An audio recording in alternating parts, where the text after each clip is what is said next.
Taste the Daily. Saravanan sir, இப்போ என்னன்னா இன்றைக்கு எதிர்க்கட்சி தலைவர் தன்னுடைய சுற்றுப்பயணத்தை தொடங்கி இருக்கிறாரு. தேர்தல் அரசியல் அப்படின்னு வரும்பொழுது கள அரசியல் எந்த அளவுக்கு அதி முக்கியத்துவம் வாய்ந்தது, முதல்ல அதை சொல்லுங்களேன். நீங்க பாத்தீங்கன்னா ஒவ்வொரு தேர்தலுக்கும் எதிர்கட்சியா இருக்கக்கூடியவங்க மக்களிடம் சுற்றுப்பயணம் மேற்கொண்டு அவங்க கிட்ட அந்த ஆளுங்கட்சியோட அவலங்களை, அவங்க ஏற்படுத்திய அவலங்களை எடுத்து சொல்லக்கூடிய ஒரு விஷயம் காலங்காலமாக ஆட்சி மாற்றத்தை உருவாக்கிக்கிட்டு இருக்கு. அந்த வகையில இன்று அனைத்து இந்திய அண்ணா முன்னேற்ற கழகத்தினுடைய பொதுச் செயலாளர், சட்டமன்ற எதிர்கட்சி தலைவர், முன்னாள் முதலமைச்சர், வருங்கால முதலமைச்சர், மக்களை காப்போம் தமிழ்நாடை மீட்டெடுப்போம் என்ற ஒரு உயரிய நோக்கத்தோடு எழுச்சி பயணத்தை இன்று கோவையிலிருந்து தொடங்கி இருக்கிறார். நீங்க பாத்தீங்கன்னா ஸ்டாலினுக்கும் சொல்றதுக்கும் பொதுச் செயலாளருக்கும் வித்தியாசம் இருக்கிறது. ஸ்டாலின் ஓரணியில் தமிழ்நாடுன்னு சொன்னாரு.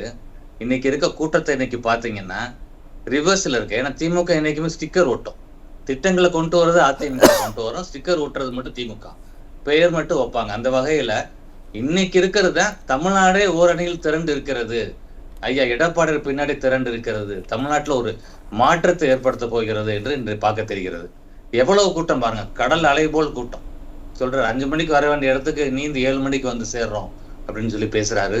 மிக அருமையான வரவேற்பை மக்களுக்கு கோவைகள் கொடுத்து ஒரு வெற்றியை தொடங்கி இருக்கார்கள் தமிழ்நாட்டு மக்கள். அப்படிதான் நான் பாக்குறேன். புரியுது சார். இந்த சுற்றுப்பயணத்தினுடைய முக்கியத்துவம் என்ன அப்படிங்கிறத சொன்னீங்க. ஒரு கட்சியும் சரி, அது ஆளும் அரசாக இருந்தாலும் சரி, இல்லை எதிர்கட்சியாக இருந்தாலும் சரி, அவங்க களத்துக்கு போய் தேர்தலை வந்துருச்சு அப்படின்னா, தேர்தலை சந்திக்கணும்னா களத்துக்கு போய் மக்களை சந்திக்கணும் அப்படிங்கிறது தானே, அதுதானே ஒரே வழி.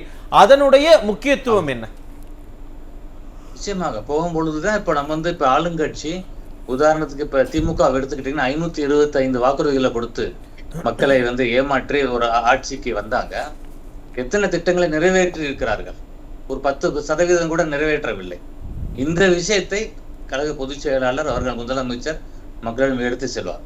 இப்ப பாத்தீங்கன்னா அவருக்கு பிடிச்ச சப்ஜெக்ட் தமிழ்நாடு விவசாய பூமி. அதுல பாத்தீங்கன்னா அதுல அவர் பேசும்போது சொல்றாரு, மும்முனை மின்சாரம் கொடுத்தது அதிமுக, எத்தனை அவங்களுக்கு கடன் தள்ளுபடி, எத்தனை விஷயங்கள் செஞ்சிருக்கிறார். அத்திக்கடை அவிநாசி திட்டம், அது எத்தனை கிலோமீட்டருக்கு 1000 கோடிக்கு மேல ஒதுக்கி அதற்கான பூர்வாங்க வேலைகள் எல்லாம் பண்ணி இருக்கிற நிலையில ஒரு ஆட்சி மாற்றம் இந்த அரசு எந்த அளவுக்கு அதை இது பண்ணாங்க, சரி பண்ணாங்க அப்படின்றது. இன்னும் மாண்பு புரட்சி அம்மா அவர்கள் காலத்துல கொண்டு வந்த திட்டங்கள், ஐயா எடப்பாடியார் தொடர்ந்தார். பெண்களுக்கான எத்தனையோ திட்டங்கள், இதை பூரா மூடுகளா நடத்தியது இந்த திமுக. அப்ப அங்க கொடுக்கக்கூடிய மக்கள் தரக்கூடிய அந்த இதுகளை பார்க்கையில, கோரிக்கை மனுக்களை பார்க்கையில நிச்சயமாக மக்கள் எடப்பாடியார்கிட்ட நிறைய எதிர்பார்க்கிறாங்க. மனசுல தீர்மானமா முடிவு பண்ணிட்டாங்க, திமுகவுக்கு மாற்று அதிமுக தான். ஏன்னா தமிழக அரசியல் வரலாற்றிலே அப்படித்தான் இருக்கும். திமுக ஒரு முறை ஆட்சிக்கு வந்தா 5 வருஷத்தை நிறைவு செய்ய மாட்டாங்க, பாதியில கலைக்கப்படும், இல்லைன்னா அடுத்து ஒரு லாங் லீவ் மக்கள் கொடுப்பாங்க. புரட்சி தலைவர் எம்ஜிஆர் காலத்துல 14 வருஷம் கொடுத்தாங்க, அம்மாவோட பீரியட்ல 10 வருஷம் கொடுத்தாங்க. அந்த மாதிரி இந்த ஆட்சி முடிய போகிறது திமுகவிற்கு. அதனால ஐயா இது ஒரு வெற்றி பயணம் தான் இப்ப தொடங்கி நடந்து கொண்டிருக்கிறது. இப்ப ஆளும் அரசாக இருக்கக்கூடிய திமுகவும் சரி, திமுகனுடைய தலைவர் ஸ்டாலினும் சரி, அவரும் ஓரணியில் தமிழ்நாடு அப்படின்னு சொல்லி நாங்கள் மக்களை போய் சந்திக்க போகிறோம் அப்படின்னு சொல்லி அவரும் மக்களை போய் சந்திக்கிறதுக்கு போறாரு. அங்கு இருக்கக்கூடிய மக்களுடைய வரவேற்புக்கும் அதிமுக பொதுச் செயலாளர் களத்துக்கு போயிருக்கும் பொழுது அங்க இருக்கக்கூடிய வரவேற்புக்கும் என்ன வித்தியாசமா பார்க்கறீங்க நீங்க? ஸ்டாலின் இதுல பாத்தீங்கன்னா அவங்களுக்குள்ள இருக்க ஒரு பதட்டம் தெரியுது. திமுக கிட்ட நமக்கு எதிராக ஒரு ஆன்டி இன்கம்பன்சி அலை தமிழ்நாட்டுல வந்துருச்சு அப்படின்ற ஒரு பயம், ஒரு பதபதப்பு தெரிகிறது.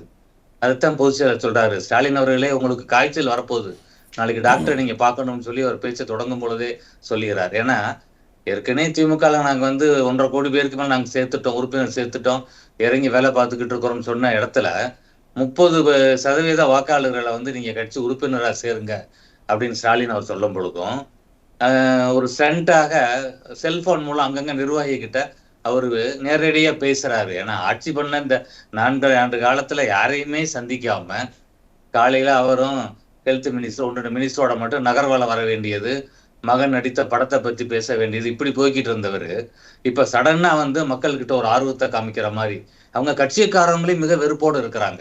நான் அன்றாட சந்திக்கக்கூடிய அந்த திமுக சேர்ந்த இவங்க எல்லாம் சொல்றாங்க, நிர்வாகிகள் சொல்றாங்க, எங்க ஆட்சி ரொம்ப மோசமா இருந்து போச்சு, திமுக ஆட்சி மக்கள் என்ன செய்ய போறாங்களோ தெரியல அப்படின்னு சொல்ற அளவுக்கு அவங்களே ஒரு பயங்கரமான ஒரு இதுல இருக்கிறாங்க. தாழ்வு மனப்பான்மையில இருக்கிற மாதிரி தான் இருக்கிறது. அப்ப அந்த தமிழகத்துல களத்துல இருக்கக்கூடிய இந்த ஆன்டி இன்கும்பன்சி திமுகவே ஃபீல் பண்றாங்கன்னு சொல்ல வரீங்க? திமுக உணர்ந்து இருக்கிறது, தொண்டர்கள் அதை வந்து அவங்க தலைமைக்கு உணர்த்தி இருக்கிறனாலதான் ஸ்டாலின் அவர்கள் வந்து இந்த அளவுக்கு இறங்கி வர்றாரு. இப்ப திருப்போணத்துல நடக்கிறது காவல்துறையோட அந்த ஒரு இதனால வந்து அஜித்குமார் என்ற ஒரு இளைஞருக்கான ஒரு சோகமான ஒரு முடிவு வருகிறது. உடனே போன்ல பேசுறாரு, அரசாங்க வேலையை உடனே கொடுக்கறாரு. வேலை வாய்ப்பு இவங்க என்ன சொன்னாங்க, வருஷத்துக்கு 10 லட்சம் பேருக்கு நாங்க வேலை வாய்ப்பு தருவோம்னு சொன்னாங்க. 50 லட்சம் பேர் கொடுத்துருக்கணுமே. இன்னைக்கு வந்து இதை நடந்த தவறை மறைப்பதற்காக ஐஎம் சாரின்னு 5 வருஷம் கழிச்சு இவர் சொன்னா மக்கள் என்ன சொல்ல போறாங்க, 2026ல ஸ்டாலின் சார் வி ஆர் சாரின்னு சொல்ல போறாங்க. அதனால வந்து எடப்பாடியோட ஆட்சி வரப்போகிறது. அவர் எண்ணற்ற திட்டங்களை மக்களுக்கு கொடுத்திருக்காரு. புரியுது. அது என்னென்ன அப்படிங்கறது அடுத்த சுற்றுல நம்ம அந்த திட்டங்களை பத்தி எல்லாம் நம்ம பேசலாம். டாக்டர் சரவணன், இப்ப என்னன்னா இந்த சுற்றுப்பயணத்தை கோவையிலிருந்து தொடங்குவதற்கான காரணம் என்ன? பாத்தீங்கன்னா கோயம்புத்தூர் வந்து செழிப்பான ஒரு பகுதி. கடந்த தேர்தல் ரிசல்ட்டை பார்த்தாலும் அதிமுக தன்னுடைய வெற்றியை உறுதி செய்த ஒரு பகுதி அது. அதனால பொதுச் செயலருக்கு ஒரு மனநிறைவான ஒரு பகுதி, விவசாயம் சார்ந்த ஒரு பூமி. இவர் பல்வேறு இதுகள் இருக்கின்றது. திமுக ஆட்சியில குறிப்பா கோவை மக்கள் எல்லாம் வந்து அதிமுகவுக்கு வாக்களித்தார்கள் அப்படின்றதுனால பல்வேறு திட்டங்களை அங்க வந்து ஸ்டாலின் தரல. எப்படி வந்து வடக்கு பாலிகிறது தெற்கு தேய்கிறதுன்னு அண்ணா காலத்துல சொன்னாங்களோ அந்த மாதிரி இவர் வந்து கோவைக்கான திட்டங்களை பல திட்டங்களை ஸ்டாலின் புறக்கணித்தார். அதனால அங்க இருந்து இப்ப ஆரம்பிச்சிருக்கிறார். கடுமையான ஒரு கடல் வெள்ளம் போல் மக்கள் உட்கூட்டம். அதனால இப்ப நான் இதை எப்படி பார்க்கிறேன் அப்படின்னு பார்த்தா, இப்ப நான் மதுரையில இருந்து பேசிக்கிட்டு இருக்கிறேன். அப்ப மதுரைக்கான திட்டங்கள் ஸ்டாலின் என்னாலும் செய்யல. புரட்சி தலைவர் அம்மா காலத்துல எடப்பாடி காலத்துல என்ன திட்டங்கள் வந்ததெல்லாம் மனசுல பாக்குறேன். அப்ப ஒவ்வொருத்தரும் வாக்களிக்க போற மக்கள் அவங்க ஏதாச்சும் ஒரு லாஜிக்கான ஒரு பாயிண்ட் வேணும் வாக்களிக்கிறதுக்கு. இப்ப நம்ம தமிழ்நாட்டு பெண்களை எடுத்துக்கிட்டா இப்ப வந்து திமுகவுக்கு இது ஓட்டு போட மாட்டாங்க, வாக்களிக்க மாட்டாங்க. ஏன்னு கேட்டா நடக்கக்கூடிய பாலியல் பிரச்சனைகள், பெண்களுக்கான அந்த பிரச்சனை வந்து ரொம்ப அதிகமான ஒரு அளவு இந்த திமுக ஆட்சியில் இருக்கிறது. 1000 ரூபாய் தர போறேன்னு சொல்லி அதை வந்து ஒரு என்ன நெருக்கி ஒரு வருஷம் 1.5 வருஷம் தள்ளி அதுக்கு பிறகு அதுல சில தகுதி அடிப்படையில கொடுக்குறோம்னு சொல்லி குறைச்சு இப்படி பல்வேறு இதுகளை பண்ண ஒருத்தர். அப்புறம் இலவச பேருந்துன்னு சொல்லி அதை வந்து ஓசி பஸ்ன்னு அமைச்சர் பொன்முடி, முன்னாள் அமைச்சர் பொன்முடி சொல்லக்கூடிய வகையில மக்களை இழிவுபடுத்தக்கூடிய வகையில பேசின இதெல்லாம் கேட்ட பெண்கள் திமுகவுக்கு வாக்களிக்க மாட்டார்கள். இதுவே அதிமுகவுக்கு புரட்சி அம்மா காலத்துல சென்டிமெண்டான திட்டம், தாலிக்கு தங்கம் திட்டம், பல்வேறு திட்டங்கள், கரூர்ல தொடங்கி முதுமை வரைக்குமான திட்டங்கள், அதுக்காக அதிமுகவுக்கு வாக்களிப்பார்கள். மாணவ மாணவியர் எடுத்துக்காங்க, லேப்டாப் திட்டத்தை இந்த திமுக அரசு நிப்பாட்டிருச்சு. ஆல் பாஸ் கொடுத்த முதல்வர் ஐயா எடப்பாடியா. அப்ப யாருக்கு வாக்களிப்பாங்க? ஒவ்வொருத்தருக்கான ஒரு காரணம் இப்ப இருக்கிறது. வேலை வாய்ப்பு, திமுக சொன்ன அந்த 10 லட்சம் வருஷத்துக்கான அந்த வேலை வாய்ப்பு அவங்க உறுதி செய்யல. இதுவே அதிமுக காலத்துல அதிகமான வேலை வாய்ப்பு இருந்தது. அதுவும் குறிப்பா புரியுது. இவ்வளவு திட்டங்களை எல்லாம் யோசிப்பாங்கன்னு சொல்லியிருந்தீங்க. ஆனா இதெல்லாம் மக்கள் மனசுல இருக்கக்கூடாதுங்கிறதுக்காக தான் திமுக வந்து நிறைய நெரட்டிவ்ஸ் வந்து செட் பண்ணிட்டு இருந்தாங்க. அதிமுக அப்படி இருக்கு, அதிமுக இப்படி இருக்கு, அதிமுக கூட்டணி அப்படி, அதிமுக கூட்டணி இப்படின்னு சொல்லி எத்தனையோ பல நெரட்டிவ்ஸ் செட் பண்ணிட்டு இருந்தாங்க. ஆனா இன்னைக்கு அங்க திரண்டிருக்கக்கூடிய கூட்டம் திமுக சொன்னதுக்கு அப்படியே ஆப்போசிட்டா இருக்கே. இதை நம்ம எப்படி பார்க்கிறது? அதனாலதான் இந்த மாதிரி சுற்றுப்பயணங்கள் இருந்து அரசியல் இதுல வருகிறது. அண்ணா காலம் இதே மாதிரி இருக்கிறது. அப்ப இது பார்க்கையில தமிழ்நாட்டை மீட்டெடுக்கக்கூடிய ஒரு திட்டமாக ஐயாவுடைய எழுச்சி பயணம் அமைந்திருக்கிறது. மக்கள் அப்ப எதிர்பார்த்திருக்கிறாங்க, எடப்பாடியார் வருவார், நம்மளோட குறைகளை சொல்லுவோம், இந்த திமுக அரசு செய்யாத பல விஷயங்களை இவர் ஆட்சிக்கு வந்த பிறகு செய்யற உத்தரவாதத்தை கொடுப்பாரு அப்படின்னு அந்த உத்தரவாதத்தை வாங்குவதற்காக மக்கள் திரண்டு இருக்கிறார்கள். வழிநெடுக அவரை வரவேற்கிறாங்க. சாமானிய மக்கள், கட்சிக்காரங்களை தாண்டி பொதுமக்கள். இப்ப பார்க்கல ஒவ்வொரு செக்டாரும், தொழிலா இருக்கட்டும், இப்ப மருத்துவம் இப்ப நாலாம் டாக்டர் 7.5% 11 மெடிக்கல் காலேஜை கொண்டு வந்ததுக்காக, நீட்டு பரீட்சையை அது வரும்பொழுது கோச்சிங் கிளாஸஸ் கொண்டு வந்தனால இன்னைக்கு 76% தமிழ்நாட்டு மாணவர் வந்து நீட்ல பாஸ் பண்ணிருக்கிறாங்க. இப்படி பல்வேறு விஷயங்களை செயல்படுத்தி எடப்பாடி. அப்ப என்ன சொல்ல வரீங்க? நம்ம வந்து மீடியால பார்க்கிற அந்த நெரேட்டிவ் அப்படிங்கிறது வேற, ஃபீல்டு பாலிடிக்ஸ் வேற, களம் தான் இந்த தேர்தலை நிர்ணயிக்கும்னு சொல்ல வரீங்க. அப்படி எடுத்துக்க வேணானே? நிச்சயமாக களம் தான் நிர்ணயம் பண்ணும். ஏன்னா தமிழ்நாட்டுல 6,36,00,000 வாக்காளர் இருக்கிறாங்க. 68,500 பூத் இருக்கு. அப்ப ஒரு பூத்துக்கு 1000 ஓட்டுன்னு வச்சுக்கிறோம் நீங்க ரஃப் கணக்கு. அப்ப பாத்தீங்கன்னா 9 பேர் கொண்ட ஒரு பூத் கமிட்டி. இண்டிவிஜுவலா ஒவ்வொருத்தரும் போய் அந்த 50 ஒரு 40-50 வீட போய் சந்திக்கணும். அங்க இருக்கவங்களுக்கு அதிமுக ஆட்சியை வழங்கி நல்ல திட்டங்களை எடுத்து சொல்லணும், திமுகவுடைய ஏமாற்று வேலை எடுத்து சொல்லணும்னு அவர் உருவாக்கி இருக்கக்கூடிய அந்த பூத் கமிட்டி. அப்ப இதுதான் அடிப்படை.